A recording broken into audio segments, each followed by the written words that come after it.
Hello there, Ívar's by Ívar's Fly Workshop. Today we are going to tie a classic pattern, which is a salmon pattern, tied on a double hook number 10. And this pattern is blue charm. And the variation we are tying today is a blue charm with a hair wing. So we start by attaching the thread to the shank of the hook, and then we'll add the silver, like an oval silver, and we start to make the butt of the fly with few wraps, like 5 or 6 wraps around it, and then we'll take the take the thread, the silver tinsel thread, around and under, like between the hooks and under the fly in front, and fasten it down like that.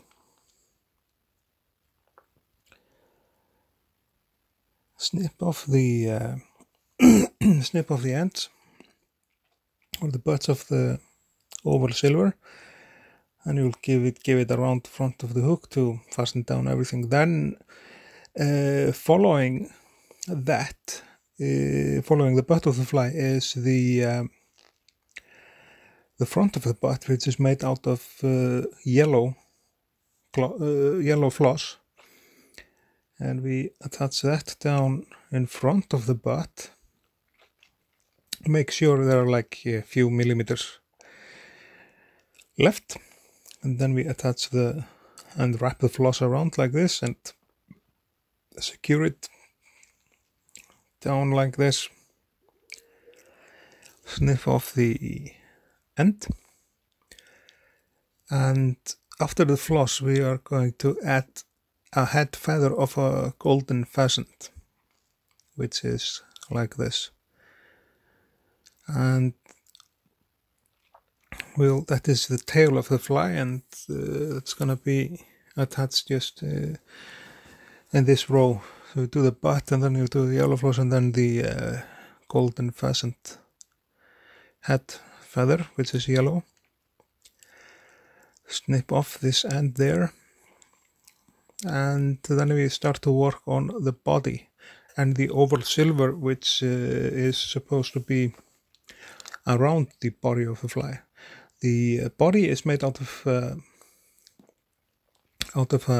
black floss. Actually, there is a hackle, tiny little hackle made out of ostrich feather, black ostrich feather, and we are going to place that there in front of the tail, and it's not going to take too much space or anything. It's going to be just right there, and we do like 3 or 4 rounds. 3 should be enough, like this. Lock it down after 3, and that's way more than enough, and lock that down with the thread. Snip off the end of the feather. You can use actually this length of a feather for another fly or for something else. And then comes the oval silver and the black floss.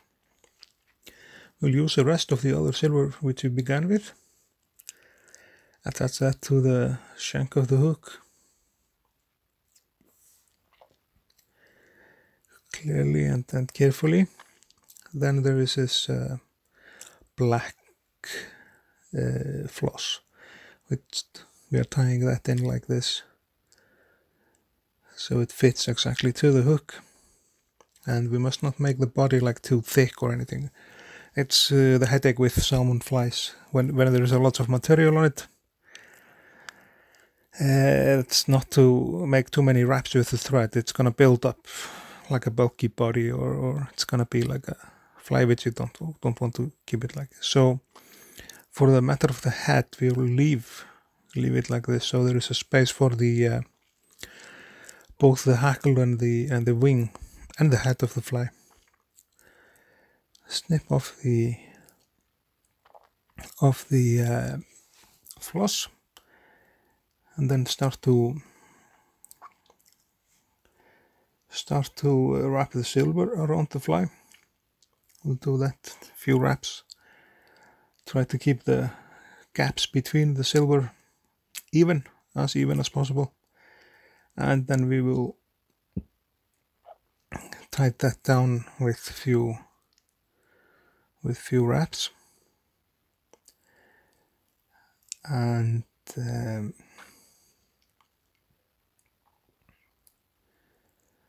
then we are starting to prepare the hackle.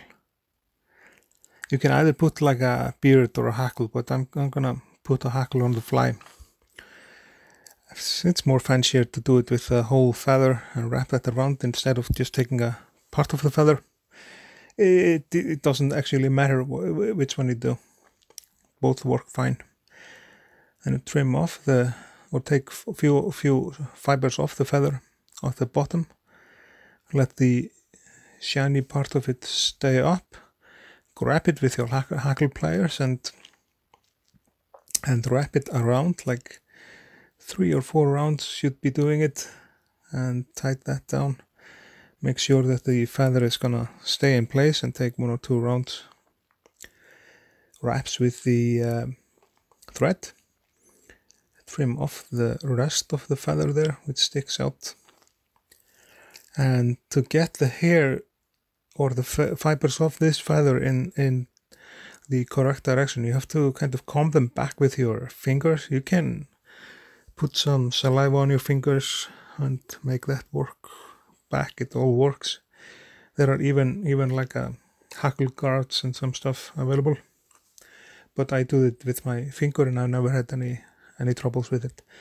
The wing of the fly is a gray squirrel, which is a quite common for many salmon flies. And I'm gonna measure the hook like this. So the wing is supposed to be like almost the length of the tail of the fly. You can actually make the tail a bit shorter and have the wing shorter as well. But it just depends on your taste. Yeah, this is the wing. Just place like a tiny drop of varnish on it, and it's gonna definitely make a big difference when you attach a wing like this. Definitely. And yeah, you have to prepare must prepare the area before you attach a wing. Sometimes it can be like sometimes tricky. If there is too much material in the place, that can actually be pain in the ass. But yeah, use a thinner thread and don't waste your material. We attach the wing, but for this part of the wing there that sticks out, I take either a razor blade or like a super sharp knife and trim it off like this. That's gonna make the head, the shape of the head, it's gonna be like more correct. It's gonna be less bulky, and it doesn't matter if you cut the thread a little bit. If you make the thread soar a little bit, it doesn't matter. All the like premium tires who are tying like a real difficult classic patterns, all of them, they are using a razor blade for it. So now the wing is attached in place, and now the head is ready, and then there is nothing left. Just put the finishing tool on it and give it a coat of varnish, and we are done. So this is the blue charm. We'll trim a thread off there. This is the blue charm hair wing variation. It's a really good fly. And while we are attaching the varnish on it, I just want to say like, share and subscribe the video and the channel. And thanks for watching, guys. And if you have any comments, just leave them below. The pattern of the fly will be left in the description below the video. And in case of any comments or anything, just leave me an email or a comment. We'll try to reply to everything. So there it is, blue charm, ready. Go ready for fishing. Thanks for watching, and I'll see you guys in the next one.